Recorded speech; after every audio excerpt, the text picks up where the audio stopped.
Oh. Oh, shit, sorry.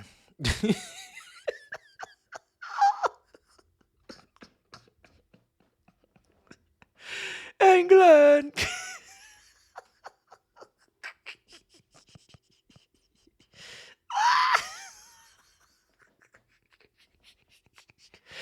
Nil-nil against Slovenia.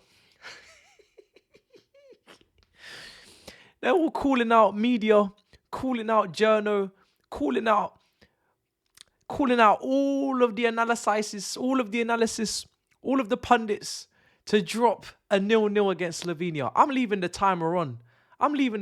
This game could go on until 105 minutes, 120 minutes, extra time, penalties. We still wouldn't get a goal.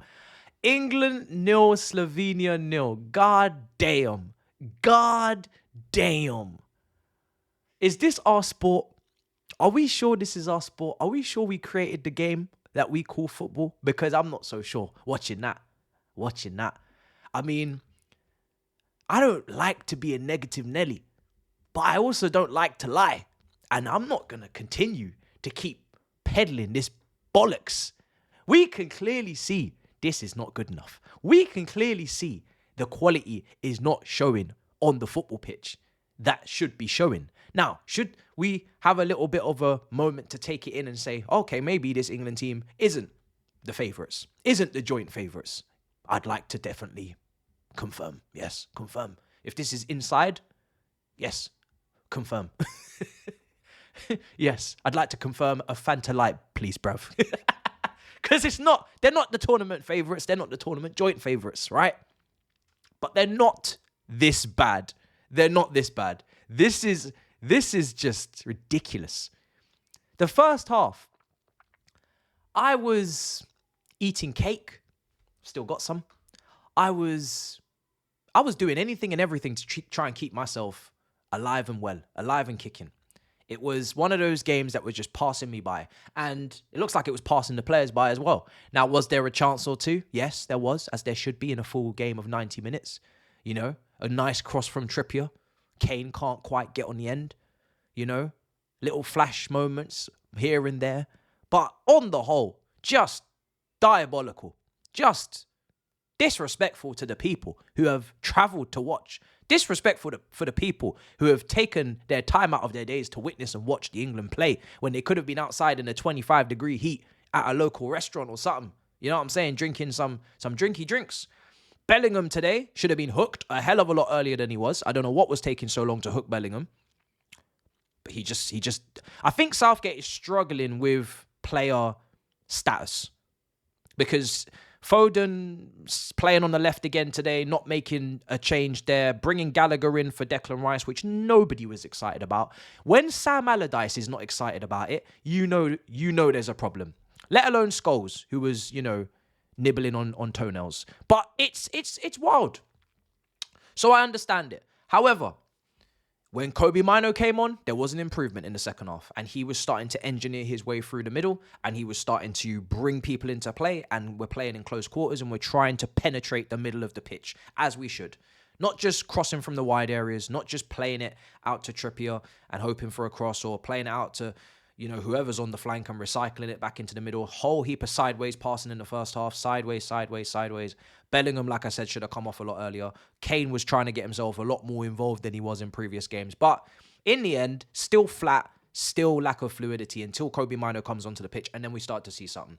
And then he's making more changes. And we're seeing Palmer come on. And Palmer, 1 minute he's playing on the right. Then they've got him out on the left wing. Then he's playing back out on the right. I don't know if it's a lack of instruction. I don't know if the players are just figuring it out for themselves. I don't know what's going on. Right? Trent comes on. He's wearing the 8 shirt. He's playing right back. Whose idea was that? It's clearly not part of the plan. You can see that Southgate is just going through the midfield options. He starts with Trent. He then goes to Gallagher. He then goes to Kobe Mino. You're experimenting. He said it. He told us in plain 4K. He told us in plain 8K that he's experimenting. So why don't we believe him? Of course he's experimenting. It's quite obvious he's experimenting. He's literally learning on the job in this tournament. No plan, just learning on the job. And It's going to cost us another opportunity to win another tournament. It's going to cost us another bit of time on our hands.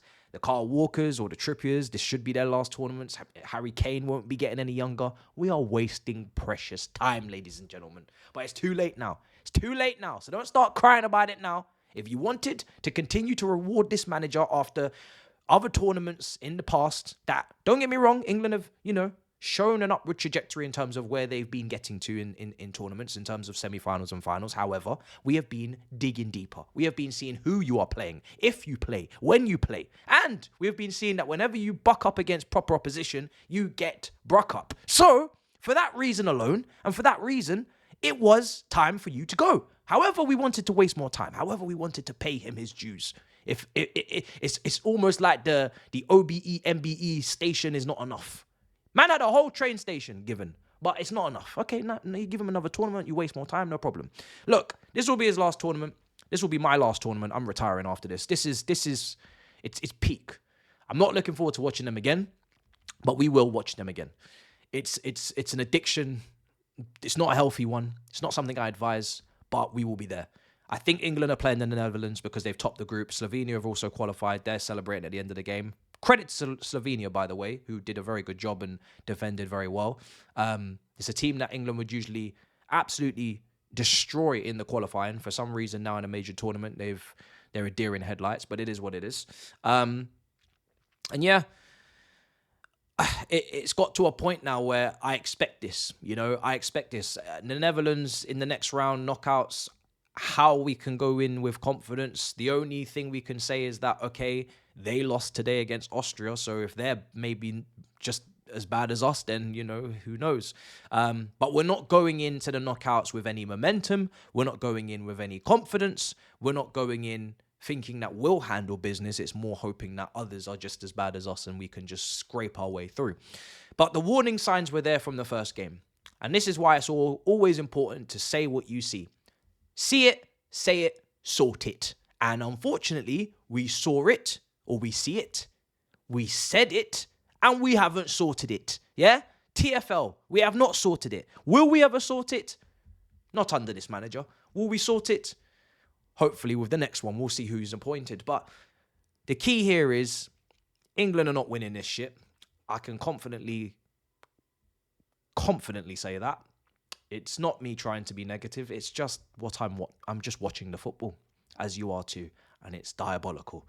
And it's passive, and it's bland, and it's flat, and it's lacking seasoning, it's lacking salt, it's lacking pepper, it's lacking paprika, it's lacking all sorts of seasoning, guys. So there's no fucking standards, guys, and we're not going to win. So at this point, it's vibes. It's vibes. But we'll see how it goes in the next round. It's a long day. If he's not willing to make many more changes than one to the starting 11 today, I don't think he's going to make a whole heap of changes for knockout games where it's literally do or die. So don't expect big changes to the 11s. You know what you see, and you saw what you want, what you saw. So it is what it is. But guys, that's it. It is what it is. Smash up the likes. Subscribe. England 0, Slovenia 0. Big up your damn selves in a bit, people. Peace. Mad.